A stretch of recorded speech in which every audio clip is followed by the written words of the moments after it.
Salam sejahtera bagi kita semua, kembali dengan saya di channel ini. Kiranya teman-teman yang menyaksikan channel ini diberkati Tuhan Yesus Kristus. Pada kesempatan kali ini saya mengajak teman-teman untuk melihat salah satu cuplikan video terkait dengan penolakan tim sepak bola dari timnas Israel. Ada beberapa narasi-narasi yang dikemukakan oleh beberapa orang. Mereka mengatakan bahwa Israel ditolak karena Israel negara penjajah dan lain sebagainya. Dan oleh sebab itu saya memperlihatkan salah satu cuplikan video yang secara langsung melihat fakta Israel dengan Palestina, bahwa Israel dan Palestina bukan semata-mata terjadi konflik antara agama, bukan, tetapi berdasarkan fakta di lapangan berbeda dengan yang sampai di tanah air, yaitu di Indonesia. Mohon maaf Bapak Ibu, jangan terlalu semangat masalah Palestina.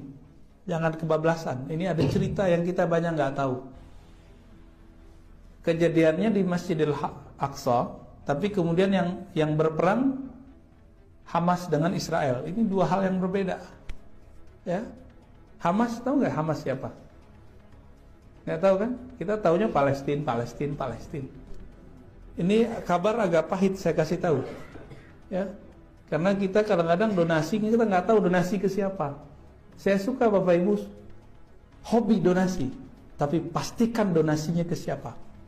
Karena saya pernah masuk ke Israel, itu kita masuk 7 kali diperiksa, nggak bisa bawa barang-barang. Maka pastikan kalau kita donasi ke lembaga yang diakui oleh pemerintah dan lewat jalur pemerintah, hanya itu satu-satunya jalur. Jadi tolong pengurus masjid jangan sampai harta-harta yang diberkahi Allah ini kemudian salah jalur. Dan itu sudah terjadi. Salah satu tokoh yang dihormati di Indonesia, ya, salah satu tokoh dakwah itu ngirim dana ke bukan Palestina, Israel Suriah. Yang nerima siapa? Kelompok teroris. Terkenal, Pak. Itu karena beliau mungkin tidak tahu, nggak ditangkap. Kalau beliau sadar dan tahu, itu bisa diperkarakan masalah terorisme. Saya yakin mungkin beliau tidak tahu kali, mau bantu-bantu aja. Tapi yang nerima kelompok teroris. Ya kita berhusnuzon. Jadi di Suriah itu pertengkaran itu lebih dari 10 kelompok bersenjata. Nah, sampingnya Palestina. Ada satu kompleks, satu distrik jalan lah namanya Sheikh Jarrah. Itu nama kampung. Kampung Atu Jarrah, gitu-gitulah ya namanya. Itu tanah konflik. Ya seharusnya ya orang Palestina nganggap itu milik Palestina, orang Israel nganggap sudah beli. Tapi suratnya nggak tahu. Nah, ini masih simpang siur. Maka diusirlah kawan-kawan kita, sahabat-sahabat kita dari kampung Sheikh Jarrah itu, dekat dari Masjidil Aqsa. Itu Masjidil Aqsa depannya yang jaga orang Israel, pintunya. Jadi Palestina itu nggak ada dalam peta mereka. Maka ada kelompok di Palestina yang kemudian membalas sikap Israel itu dengan cara yang sama, menghapus peta Israel dari kamus mereka. Kelompok ini disebut dengan Hamas. Hamas itu bukan di Yerusalem itu, tapi di daerah Gaza. Ya. Hamas itu dulu sempat berpolemik dengan presiden yang lama, Perdana Menteri presiden nyebutnya, Yasser Arafat, presiden ya. Ya. Ingat dulu Ibu, Yasser Arafat. Yasser Arafat ini ingin mencari titik temu yang menguntungkan bagi masyarakat Palestina. Dan menurut beliau setelah lama berjibaku dalam hal ini, jalurnya cuma damai. Tapi kelompok Hamas menolak. Karena bagi Hamas, siapapun yang berdamai dengan Israel berarti dia antek Israel. Nah, ini logikanya sudah nggak nyambung. Jadi kita pro simpati dengan masyarakat Palestina bukan berarti kita pro dengan sikap-sikap yang dilakukan oleh Hamas. Hamas kemudian sampai hari ini menganggap siapapun Muslim Palestina yang ingin damai dengan Israel itu antek Israel dan boleh dibunuh. Nah itu masalahnya. Pahit nggak kalau udah tahu? Kalau udah mengerti begini kita jadi bingung mau donasi.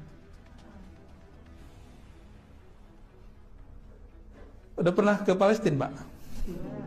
Ya? Rencana? Udah nggak bisa, Pak. Udah nggak bisa. Nunggu perang akhir zaman dulu kali. Kita haji umroh juga belum tahu bisa lagi. Ya. Udah begini masanya, udah nggak tahu lagi. Dan emang sudah sunnatullah. Hanya sekali berhasil masa Salahuddin Al-Ayyubi, itu Al-Quds berhasil diselamatkan. Tapi setelah itu sudah takdir Allah bahwa Al-Quds hanya akan dibebaskan oleh Sayyidina Al-Imam Al-Mahdi. Hanya imam akhir zaman. Dan yang paling mengejutkan apa? Di Israel sendiri itu ada 3 kelompok yang berbeda. Yang orang Yahudinya, bukan Muslim. Ada kelompok namanya Al-Yahud Al-Usuli, Yahudi kolot gitu. Yahudi kolot itu jenggotnya 3 kali lipat Buya, Bobby, Baba, Samasi. Masya Allah, ngalah-ngalahin jenggot jemaah tabligh dan salafi. Ya, nggak ada apa-apanya jenggot mereka. Nah itulah kira-kira gambaran kalau Nabi Harun waktu dipegang jenggotnya oleh Nabi Musa. Jadi jenggotnya mirip kayak Nabi Harun dulu, panjang jenggotnya. Ini kelompok nggak boleh pakai handphone, nggak boleh ada TV. Kolot, ya. Disebut bahasa Arabnya Al-Yahud Al-Usuli, Yahudi asli, Yahudi usul, ortodok. Mereka anti dengan perperangan yang dilakukan oleh kelompok yang ketiga yang mau kita sebut dengan Hamas. Jadi mereka anti dua-dua itu. Kelompok kedua, kelompok nasionalis, Syabi, Al-Watani, ya. Masyarakat biasa, masyarakat sipil. Itu Yahudi itu dia bingung dengan pertengkaran itu. Mereka juga pengen damai dan kita lihat mereka demo setiap hari, setiap minggu. Ya. Dua kelompok pertama dan kedua. Tapi yang paling bahaya kelompok yang ketiga, Zionis. Inilah yang disebut bahasa Arabnya Sahyuniyah. Sahyuniyah. Inilah yang menguasai Yerusalem. Mereka lah yang bunuh-bunuh saudara kita di sana. Nah, ini bahayanya yang Israel ini Pak, yang bagian Sahyuniyah, Zionism. Zionis itu sudah pemahaman. Dia ambil agama sebagai alat pembenaran pemahamannya. Bahwa tanah Al-Quds tanah mereka dan itu harus diambil dengan cara apapun. Tapi dari berita-berita, Bapak Ibu bisa mendengarkan berita bahasa Arab kan? Ya, jadi kalau mau yang asli dengarkan, ada 5 channel berbahasa Arab minimal tuh, ada Al Jazeera, ada Arabia, macam-macam ya. Itu beritanya pun kejadiannya sama tapi dibahasakan beda. Ada istilahnya perang Palestina Israel umumnya. Ada perang orang Islam Israel, beda nggak? Ada perang Hamas Israel, itu beda-beda tuh beritanya. Ya. Jadi tolong pastikan ketika donasinya ke lembaga yang lewat jalur pemerintah. Hanya itu, kalau nggak bisa masuk. Oke teman-teman, selamat datang kembali di channel ini. Penjelasan dari Ustadz ini sangat luar biasa sekali.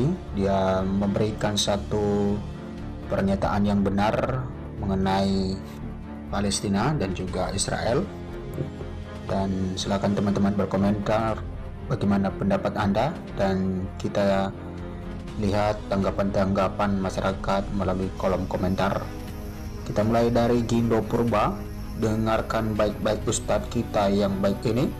Luar biasa cara pencerahannya kawan-kawan, belajarlah dari Pak Ustadz kita yang baik ini. Terima kasih Pak Ustadz. Dari Sunarno FA, apabila semakin banyak ustadz yang jujur dan cerdas seperti ini, saya yakin bahwa semakin banyak masyarakat Indonesia yang sadar dan menjadi objektif dalam menilai konflik Israel-Palestina. Dari Tony Purong, Indonesia butuh pencerahan dari pemuka agama yang jujur dan berpikir rasional seperti Pak Ustadz ini, luar biasa. Dari PD Jong Nam, panjang umur Pak Ustadz yang sangat cerdas ini dan diberkatilah seisi keluarganya. Dari Kemal Pak Pahan, Berdasarkan fakta di lapangan, berbeda dengan yang sampai di tanah air, yaitu di Indonesia. Ada banyak orang-orang yang mengemukakan bahwa konflik antara Israel dan Palestina adalah merupakan konflik antar umat beragama. Sebenarnya narasi yang dibangun oleh orang-orang tertentu adalah narasi-narasi yang tidak sesuai dengan fakta yang terjadi di antara Palestina dan Israel. Teman-teman, segala opini-opini yang dilontarkan kepada Israel, ada yang mengatakan bahwa orang-orang Israel adalah orang-orang yang menjajah saudara-saudara kita yang ada di Palestina. Ada yang mengatakan bahwa negara Israel adalah negara yang anti damai. Ada juga yang mengatakan bahwa negara Israel adalah negara yang sungguh sangat kejam, bahkan dikatakan sebagai terorisme. Apakah benar narasi-narasi yang dikemukakan terhadap Israel? Jadi apakah konflik Israel dan Palestina ada unsur agama? Saudara-saudara, di dalam cuplikan video tersebut dan di dalam penjelasan Ustadz ini bahwa konflik antara Israel dan Palestina, ternyata saudara tidak sesuai dengan apa yang disampaikan dan apa yang dinarasikan oleh beberapa orang dari Indonesia, bahwa konflik Israel dan Palestina ada unsur keagamaan di sana. Ternyata saudara sama sekali tidak ada kaitannya dengan agama. Tetapi apa yang terjadi dengan Israel dan Palestina merupakan konflik politik, bukan agama. Jadi sangat salah kalau ada beberapa orang yang mengait-ngaitkan dengan agama terkait dengan konflik Israel dan Palestina. Jadi oleh sebab itu, menurut saya apa yang disampaikan oleh Pak Ustadz ini merupakan satu informasi bagi orang-orang yang salah memahami terkait dengan konflik apa yang terjadi di Israel dan Palestina. Itu yang pertama. Yang kedua, bagi para katun-katun yang tidak suka terhadap Israel, mohon belajar lebih lagi untuk melihat fakta apa yang terjadi di Israel dan Palestina. Dan yang ketiga, para katun-katun yang kepanasan dan anti dengan Israel. Saudara, Allah sudah berjanji kepada Israel bahwa melalui Israel, saudara dan saya, Anda diberkati melalui mereka.